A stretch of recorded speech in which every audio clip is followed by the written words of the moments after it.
পাকিস্তানের ওপর ভারত যে ক্ষেপণাস্ত্র হামলা চালিয়েছে তাতে মূলত ব্যবহার করা হয়েছে যুদ্ধবিমান।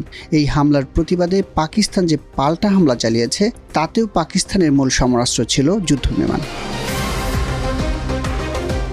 পাকিস্তানের দাবি অনুযায়ী তাদের পাল্টা হামলায় ফ্রান্স থেকে আনা রাফাল সহ ভারতের 5টি যুদ্ধবিমান ভূপাতিত হয়েছে। যদিও ভারত বলছে এতে 3টি বিমান বিধ্বস্ত হয়েছে, তবে কী ধরনের বিমান বিধ্বস্ত হয়েছে তা জানায়নি ভারত।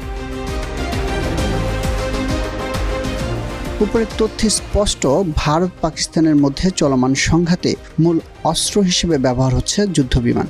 ফ্রান্স থেকে আনা সর্বাধুনিক যুদ্ধবিমান রাফালের বিপরীতে পাকিস্তানে রয়েছে যুক্তরাষ্ট্র থেকে আনা F-16।